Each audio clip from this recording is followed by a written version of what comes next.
Selamat jumpa kembali di ruang pengembangan diri. Pada kesempatan kali ini saya akan membahas mengenai artikel ilmiah, yakni berkaitan dengan hasil dan pembahasan. Bagaimana teman-teman itu cara menuliskan hasil dan pembahasan di dalam artikel ilmiah? Yang pertama, kita harus pahami dulu apa yang dimaksud dengan hasil dan pembahasan itu sendiri. Yang pertama, hasil itu sebagai pernyataan tentang bukti atas diterima atau ditolak hipotesis, itu kalau dalam penelitian kuantitatif, atas tepat tidaknya suatu argumen atau asumsi dasar. Nah, ini bisa di dalam penelitian kualitatif. Jadi hasil itu pada dasarnya adalah pembuktian terhadap suatu argumentasi atau asumsi dasar yang telah teman-teman itu asumsikan. Kemudian hasil itu sebagai penegasan tentang ada atau tidaknya data dalam suatu tulisan, dalam hal ini artikel yang teman-teman tulis. Jadi pada bagian hasil dan pembahasan itu nanti teman-teman menyajikan data, jadi tidak hanya sekadar bercerita ataupun menceritakan tentang temuan-temuan tanpa dibuktikan dengan adanya data. Kemudian hasil itu sebagai landasan untuk melakukan analisis atau pembahasan dalam tulisan.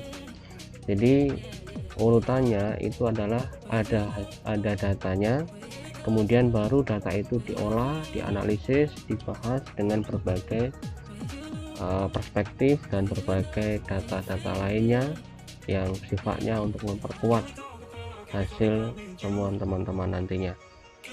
Kemudian hasil itu sebagai konfirmasi novelty atau kebaruan tulisan teman-teman, dan hasil ini nanti menunjukkan perbedaan dengan tulisan sebelumnya.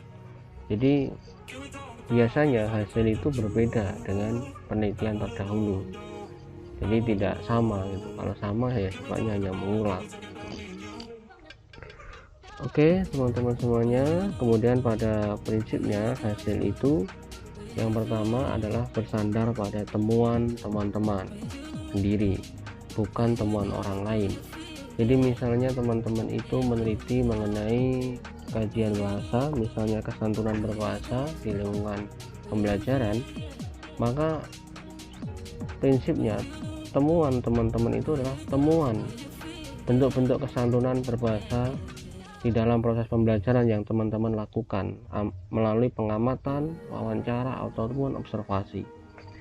Kemudian prinsip yang kedua, hasil itu ditampilkan dalam bentuk data, bukan cerita yang diamati, yang didengar, yang dibaca. Jadi hasil itu pada prinsipnya ditampilkan dalam bentuk data teman-teman, jadi tidak hanya sekadar cerita. Misalnya teman-teman mengatakan bahwa berdasarkan hasil temuan yang teman-teman lakukan itu ada 6 bentuk kesantunan berbahasa.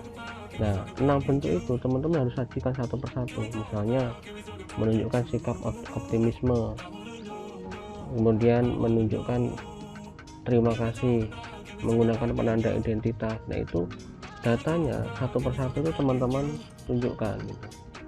Kemudian nanti baru teman-teman bahas. Kemudian bagian hasil bukan analisis, jadi tidak boleh berisi analisis pribadi atau merujuk konsep atau teori. Jadi ini biasanya di dalam penelitian pendidikan itu antara hasil dan pembahasan dipisah. Jadi kalau hasil dan pembahasan dipisah, di bagian hasil itu tidak boleh ada kutipan ataupun referensi lain atau rujukan lain. Itu tidak boleh.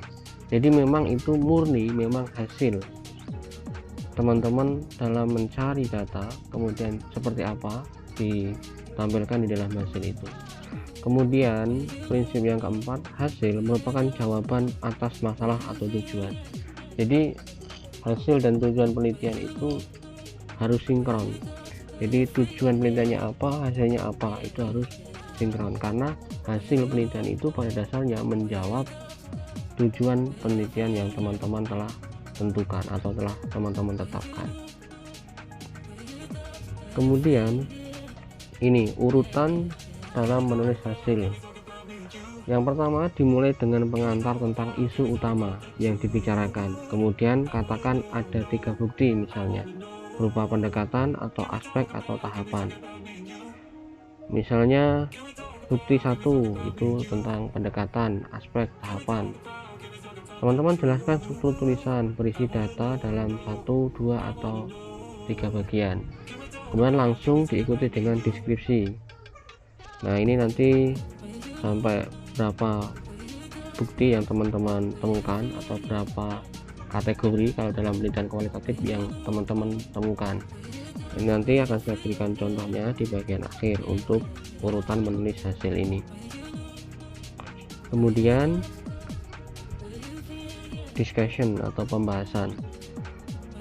Jadi ini kalau dipisah, jadi urut formatnya itu kalau di dalam riset pendidikan itu biasanya hasil sendiri, kemudian baru pembahasan. Tapi kalau dalam riset bahasa itu, kalau di jurnal-jurnal nasional itu biasanya digabung antara hasil dan pembahasan. Nanti saya contohkan bagaimana menulis hasil dan pembahasan yang digabung atau tidak dipisah.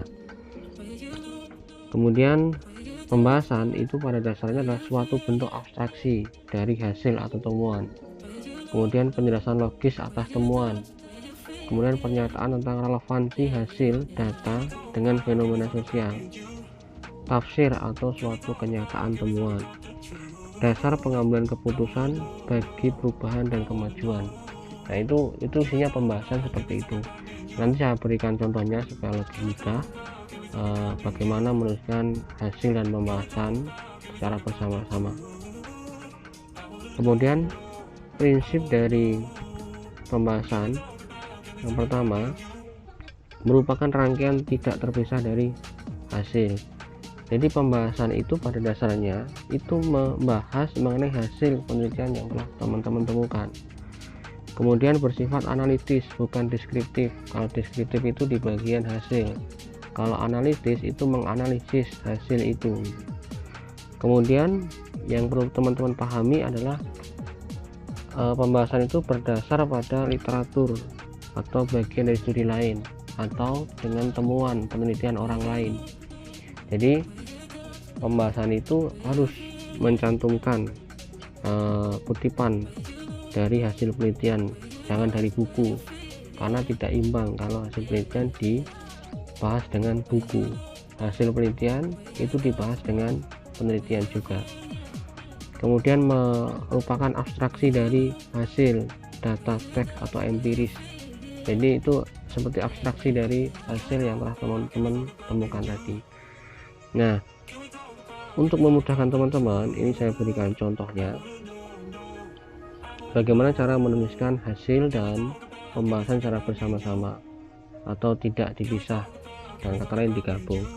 Yang pertama, teman-teman itu perlu jelaskan terlebih dahulu temuan atau kategori yang telah teman-teman lakukan. Misalnya ini penelitian tentang kesantunan berbahasa. Misalnya kesantunan berbahasa itu ditunjukkan dengan sikap keoptimisan. Maka teman-teman perlu jelaskan dulu, untuk sebelum masuk kepada data, teman-teman jelaskan realisasi kesantunan berkomunikasi selanjutnya diwujudkan melalui komunikasi yang mendorong mitra tutur bersemangat dalam melakukan suatu hal. Jadi teman-teman menjelaskan dulu apa yang dimaksud dengan menunjukkan keoptimisan itu. Nah, setelah itu, jika teman-teman memang menemukan data itu di dalam penelitian teman-teman, kemudian teman-teman itu berikan buktinya. Nah, salah satunya ini, berikut ini tuturan yang menunjukkan sikap percaya diri. Misalnya, semangat teman-teman, sukses nggih. Konteksnya, kalau ini dalam penelitian kesantunan berbahasa menunjukkan perspektif pragmatik, maka perlu ada konteks di situ. Nah, setelah itu teman-teman deskripsikan itu. Nah, data 4 ini menunjukkan perwujudan kesatuan dalam berkomunikasi gitu. Kemudian teman-teman bahas. Nah, pembahasannya itu dengan menyandingkan atau membandingkan dengan penelitian orang lain. Nah, salah satunya ini yang kita menggunakan pembahasan dengan penelitian SARI 2017. Komunikasi yang menunjukkan sikap optimisme merupakan komunikasi yang berkualitas, yakni menjunjung kesantunan berkomunikasi. Jadi penelitian SARI ini mendukung penelitian yang dilakukan. Jadi strukturnya seperti itu teman-teman, ketika teman-teman nanti menulis hasil dan pembahasan. Yang pertama, saya ulangi, sebutkan atau jelaskan fenomena atau temuan yang telah teman-teman lakukan. Dalam hal ini menunjukkan keoptimisan. Yang kedua, berikan datanya atau cantumkan atau munculkan data yang teman-teman temukan yang menunjukkan kesantunan sikap optimisme itu. Kemudian deskripsikan. Setelah teman-teman deskripsikan, teman-teman bandingkan dengan penelitian terdahulu. Dalam hal ini itu ditunjukkan dengan penelitian SARI yang mendukung temuan penelitian ini. Jadi prinsipnya seperti itu teman-teman dalam menulis hasil dan pembahasan. Oke, terima kasih.